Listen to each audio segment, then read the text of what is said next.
Hi! Hello! నమస్తే అందరికీ. Welcome to my channel 'Ghana stories world'. ఇప్పుడు మనం చెప్పుకోబోతున్న story 'my bad boy' episode 131. అది మాత్రం జాగ్రత్త అని రుద్ర మెసేజ్ కట్ చేశాడు.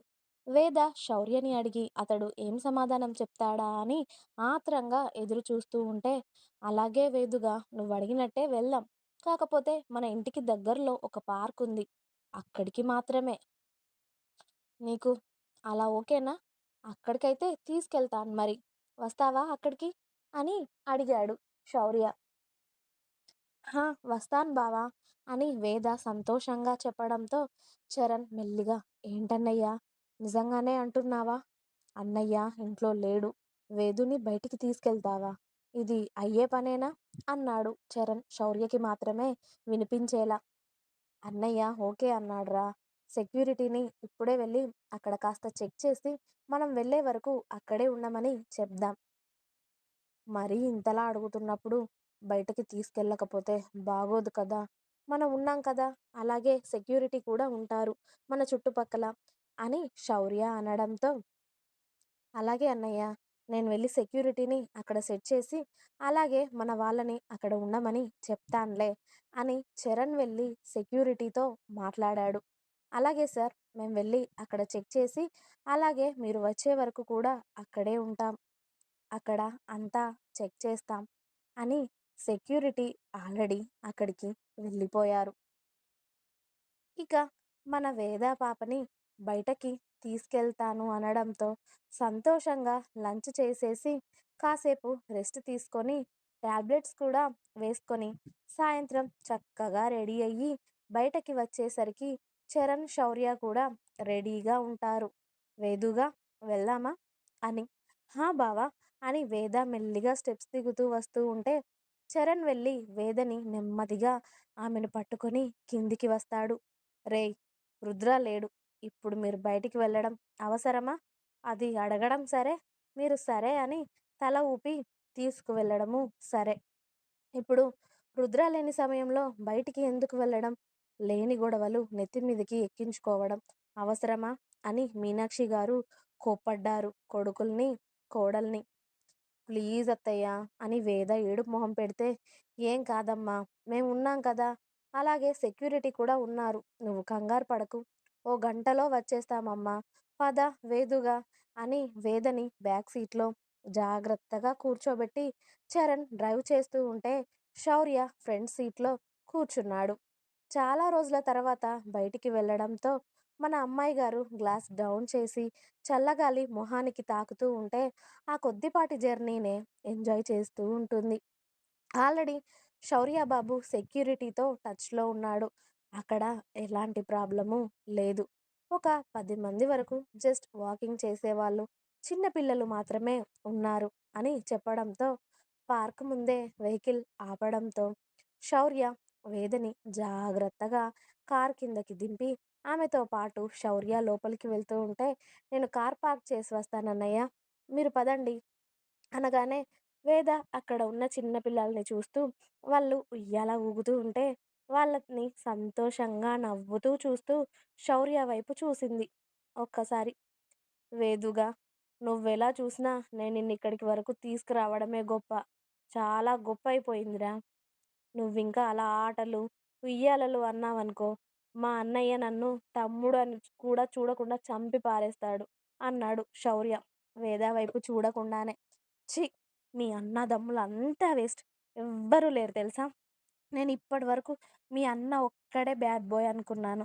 కానీ మీరంతా బ్యాడ్ బ్రదర్స్ అసలు అని కోపంగా చెప్పి అక్కడ ఆడుకుంటున్న పిల్లల ముందు ఉన్న బెంచ్ పైన కూర్చుంది.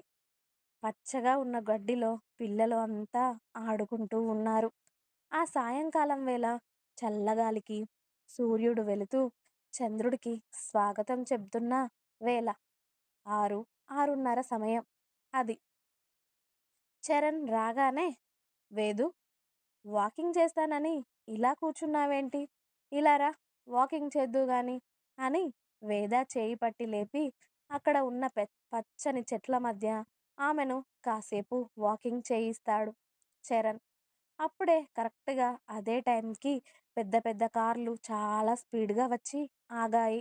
చరణ్, వేద వాకింగ్ చేస్తూ ఉంటే శౌర్య వాళ్ళని అలాగే ఆ చుట్టుపక్కల గమనిస్తూ ఉన్నాడు. 10 నిమిషాలు నడిచేసరికి ఆయాసం వస్తుంది వేదకి. వామ్మో! ఇక నా వల్ల కాదు బావా! అని వచ్చి శౌర్య పక్కన కూర్చుంటుంది వేద. వేద వచ్చి పక్కన కూర్చోగానే శౌర్య వాటర్ బాటిల్ క్యాప్ ఓపెన్ చేసి ఇవ్వగానే మెల్లిగా వాటర్ తాగి హమ్మయ్య అని రిలాక్స్ అవుతూ శౌర్య భుజం పైన తల వాల్చి చుట్టూ చూస్తూ ఉంటుంది. చరణ్ కూడా వచ్చి ఆమె పక్కన కూర్చోగానే ముగ్గురు చాలాసేపు సైలెంట్‌గా ఉన్నారు. అక్కడ ఆడుకుంటున్న పిల్లలు ఆమె వైపు అక్కడ ఆడుకుంటున్న పిల్లల వైపే ఆమె చూపు ఉంది వేదది పూర్తిగా. అక్కడక్కడ ఆ పార్కులో వాళ్ళ గార్డ్స్ కనిపించేసరికి, "వీళ్ళని ఇక్కడికి కూడా తీసుకొచ్చేసారా బావ?" అని కాసేపు సైలెంట్‌గా ఉండి, "నా వల్లే మీ అన్నయ్యకి ఇన్ని ప్రాబ్లమ్స్ అనుకుంటా కదా! అసలు మీ అన్నయ్య లైఫ్‌లో నేను లేకపోతే సైలెంట్‌గా ఆయన వర్క్ ఆయన చేసుకునేవాడేమో. నేను ఎక్కడికి వెళ్తే అక్కడికి గార్డ్స్, సెక్యూరిటీ, పైగా నా వల్లే మీ అన్నయ్యకి శత్రువులు అనుకుంటా కదా!" అంది వేద. "అలా ఎందుకు అనుకుంటున్నావురా? అన్నయ్య నీ లైఫ్‌లోకి వచ్చాకే నీకు ఇన్ని రిస్ట్రిక్షన్స్, ఇన్ని ఇబ్బందులు ఎదురయ్యాయి అనుకోవచ్చు కదా!" అన్నాడు శౌర్య నార్మల్‌గా. "నేను అలా అనుకోను బావ. ఏమో నా వల్లే మీ అన్నయ్యకి ఇన్ని తిప్పలేమో అనిపిస్తుంది ఒక్కోసారి. ఇవన్నీ జరగడానికి కారణం నేనే అనిపిస్తూ ఉంటుంది. కానీ ఏమో ఎలా ఆలోచించాలో కూడా నాకు అర్థం కావట్లేదు. బావ దగ్గర ఉంటే బావుండు అనుకున్న ప్రతిసారి నాకు దూరం అవుతూనే ఉన్నాడు. ఇలా ఇలాంటి చిన్న చిన్న మూమెంట్లు కూడా బావతో ఫీల్ అవ్వాలి అనుకున్నాను. కానీ నేననుకున్నట్టుగా ఏది జరగడం లేదు. ఏది బాగున్నట్టు అనిపించట్లేదు బావ నాకు. నిజంగా ఒక్కోసారి నేనంటూ లేకపోతేనే అందరూ హ్యాపీగా ఉండేవాళ్ళేమో అనిపిస్తుంది. మీ అన్నయ్య దగ్గర లేకపోతే నిజంగా నాకేం బాగోలేదు బావ. ఎందుకు? నిజంగా మీ అన్నయ్యకి నేనంటే ఇష్టం లేదా? ఎప్పుడు నన్ను బాధ పెడుతూనే ఉంటాడు. ఇలా నాకన్నా అంత ఎక్కువ అయిపోయాయా వేరే పనులు బావకి అని ఆమె కళ్ళల్లోకి వచ్చిన కన్నీళ్ళని తుడుచుకొని, ఎక్కువయ్యాయా ఏంటి? ఎక్కువయ్యే కదా ఇలా నన్ను విడిచిపెట్టి తిరుగుతూ ఉంటాడు. ప్రతిసారి నాకన్నా ఇంపార్టెంట్ ఏముంటుందిలే మా ఆయనకి అనుకునేదాన్ని. కానీ నాకన్నా అన్నీ ఇంపార్టెంటే అని అనిపిస్తుంది. నేనే అసలు మీ అన్నయ్యకి ఏం అవ్వను ఏమో కదా అని అంది వేద డ డల్‌గా అంటుంటే, "ఇలా ఏడవడానికే బయటకి తీసుకురమ్మన్నావా వేదుగా? అన్నయ్యకి ఎవరు ఇంపార్టెంట్, ఎవరు ప్రాణమో మేము చెప్పక్కర్లేదు. అదే నీ మనసుకు తెలుసు. అన్నయ్యకి తెలుసు. నువ్విలా అనుకోవడానికి కూడా ఇప్పుడు నువ్వు ఉన్న పొజిషన్‌ని బట్టి అనుకుంటున్నావు. నిజంగా ఎవరికైనా అలానే అనిపిస్తుంది. కానీ అన్నయ్య అలా వెళ్ళడంతో నీకు అలా అనిపిస్తుంది కానీ, అన్నయ్యకు ఎవరు ఇంపార్టెంట్ అది ఎవరు ఇంపార్టెంట్ అంటే అది ప్రతి ఒక్కరికి తెలుసు. నువ్విలా ఈ టైంలో బాధపడకు. బయటికి తీసుకెళ్ళమని గోల చేశావు. ఇప్పుడేమో ఇక్కడికి వచ్చి ఇలా ఏడిస్తే ఎలా? అని చరణ్ ఆమె కన్నీళ్లు తుడిచి ఆమెకు కాసిన్ని మంచినీళ్ళు తాగించాడు.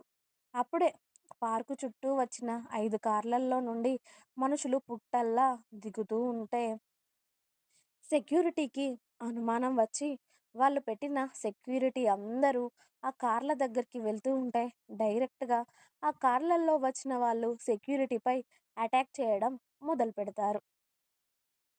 సెక్యూరిటీ ఓవైపు వాళ్ళని పార్క్‌లోకి రాకుండా అడ్డుకుంటూనే ఒక గార్డు శౌర్యకి కాల్ చేసి, "సార్ మీరు వెంటనే ఇంటికి వెళ్ళిపోవాలి. ఇక్కడికెవరో వచ్చారు సార్. చాలా గొడవయ్యేలా ఉంది. చాలామంది వచ్చారు సార్" అని చెప్పగానే శౌర్య కళ్ళు చిన్నవి చేసి, "చరణ్ కమ్ ఫాస్ట్. ముందు వేదని ఇంటికి తీసుకెళ్ళాలి. ఇక్కడ సిట్యుయేషన్ ఏం బాలేదు" అనగానే చరణ్ ఫాస్ట్‌గా లేచి, "ఏమైందన్నయ్య?" అని వేదని జాగ్రత్తగా పట్టుకున్నాడు లేపి. ఇంకా ఉంది. మీకు నా స్టోరీస్ నచ్చినట్టయితే ప్లీజ్ లైక్ చేయండి, షేర్ చేయండి. అలాగే నా ఛానల్‌ని తప్పకుండా సబ్స్క్రైబ్ చేసుకోండి.